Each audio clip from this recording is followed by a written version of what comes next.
We were super excited to facilitate this year's Urban Waters Learning Forum on the focus of funding environmental justice.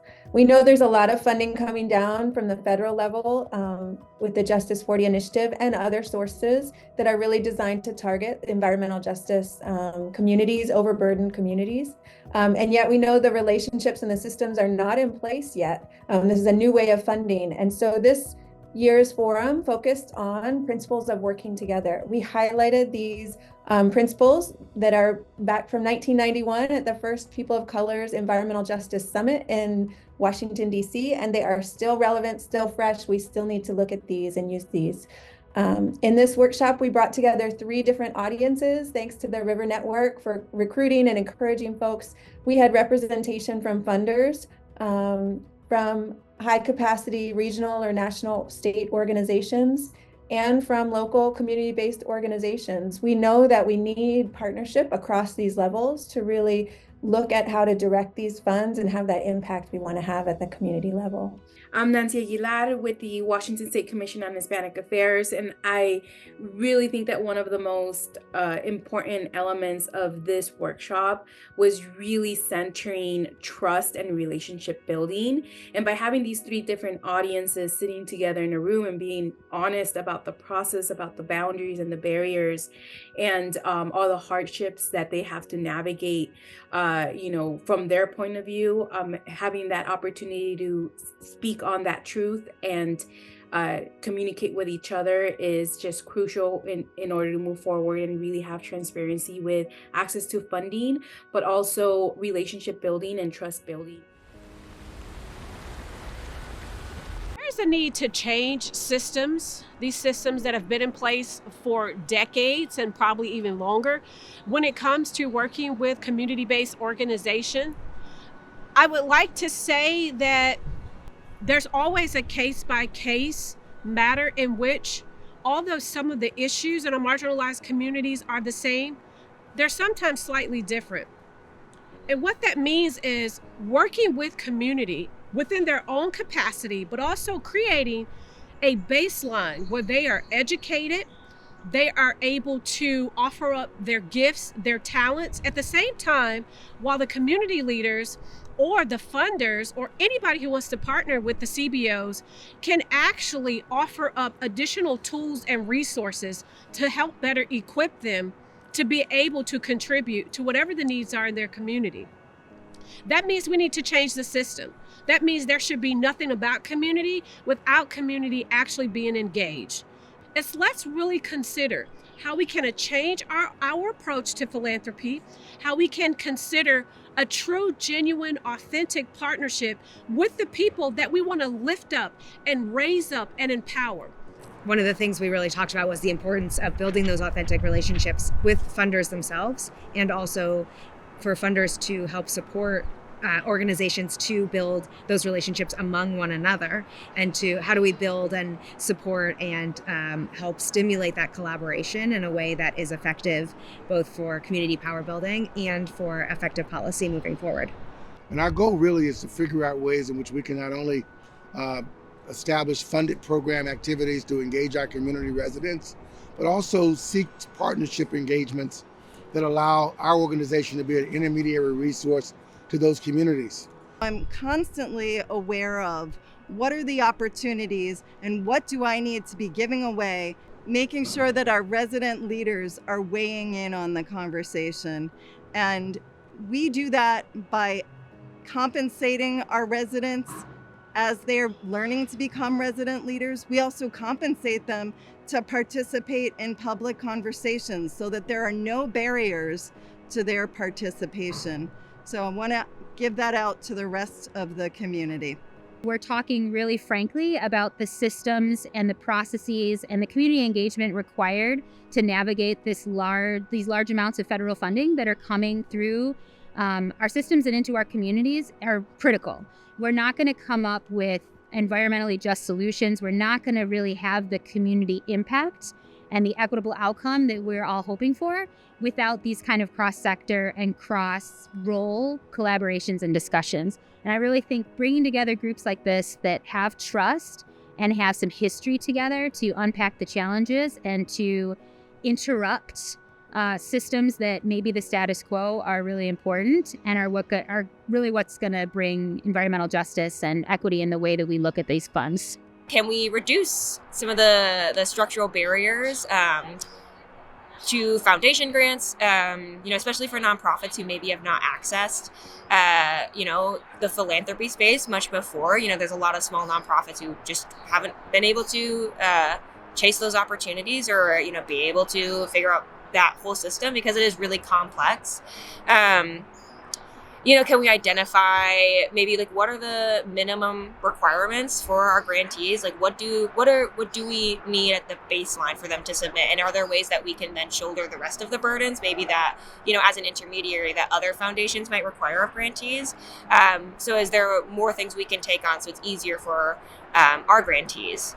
And something that I've been thinking about are there sort of like paid or rewarded ways for grantees to help advise or provide insight into philanthropic practices so that our practices are really informed by the people we aim to support, but trying to make sure we're doing that in a way that is not onerous or burdensome to the nonprofits who are already, capacity constrained and already doing really amazing work. So on power sharing, one of the things that we're really, I think, needing to maybe dissect a little bit more is what power sharing looks like.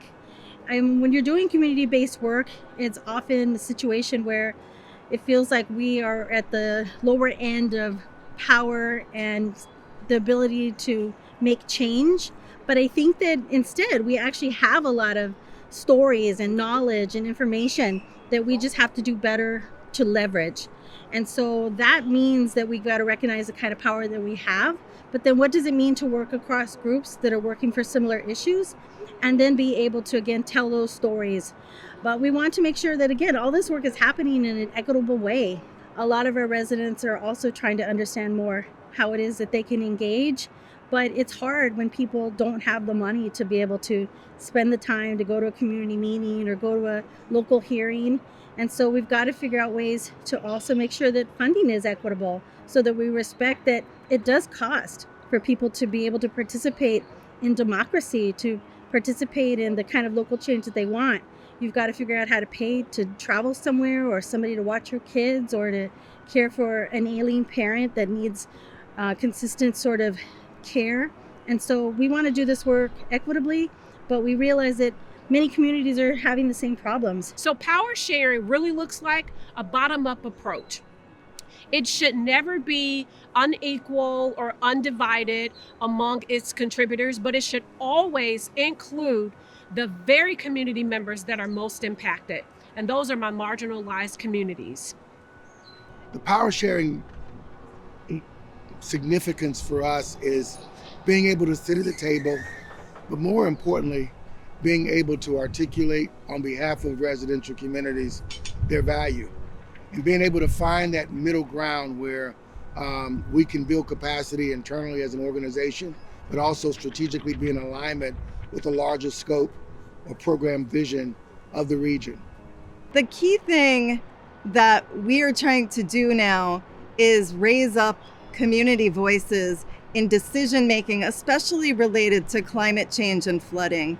And the tactic that we've taken, which I think has been extremely successful, has been using a cohort learning method for residents to build their leadership and capacity in being able to speak out on the issues that are affecting them, partner authentically with whoever there is to partner with your government agencies, with your other community-based organizations, listening to the voice of citizens and always raising up those voices. That's the hardest part. In addition to having community members sit at a decision-making table, we really need to give more consideration to trust-based philanthropy. Now, I know for many this is a new concept or idea that's been thrown around in the philanthropy world, but I'd like to pose for you for a moment. What is the origin of philanthropy?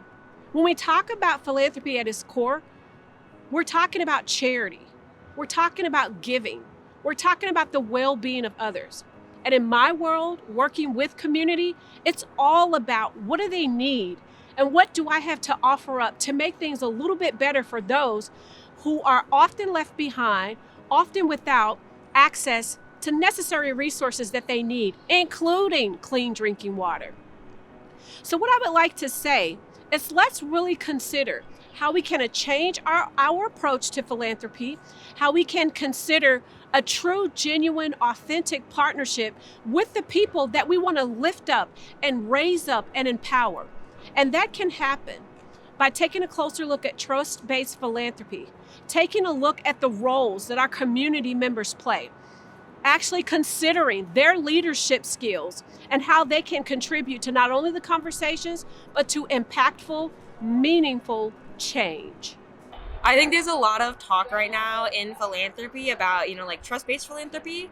And I know at the Water Foundation, we know that our ability to meet our goals, and the ones I just talked about, are directly tied to the strength and capacity of the organizations that we support.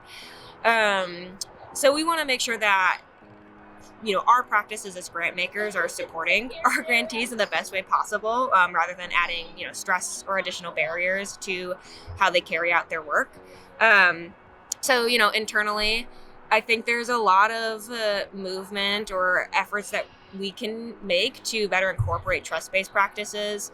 I think because of the traditional work of conservation and possibly environmental groups, we don't always hear it from the community perspective. And when I mean hear the message. We may hear the problem associated by, kind of those maybe top tier organizations and research opportunities, but oftentimes the lived experiences of the community could be missing from the first-hand voice of the community.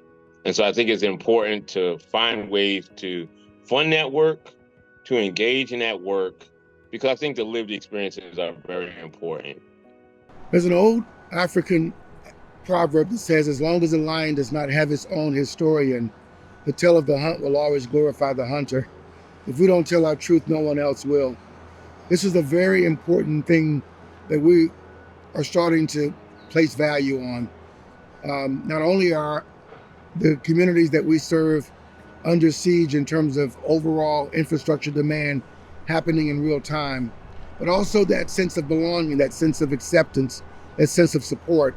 So it's really up to PEJ and our partnerships with both local, federal, and state agencies to make sure we address the community needs, but also do it in a way that dignifies who they are, and what they value, but bring real solutions, taste, touch, and feel experiences that they can use and feel like they're part of the overall growth of our economic development focus. Another aspect we talked about was time and the importance of recognizing that cultural time is seen very differently and managed very differently. And in some of our dominant professional culture, time is deadlines, timeliness, the way we manage time can be very different from the way communities manage time. And often we really talk about the capacity building that needs to happen inside agencies and the high capacity organizations so that they create a buffer of time and space to work with community organizations, that they look at deadlines and really ask, is this a hard deadline? Can we negotiate this? How can I create a buffer, create more space for that capacity building, and to really humanize our systems to make all of this possible? How can we work with other private foundations and philanthropy in general to collectively shift from some of these existing practices that are, maybe outcome or deliverable based to ones that are, valuing trust, centering relationships, and really focusing on that mutual accountability as opposed to maybe the one-way accountability that philanthropy kind of sits in right now.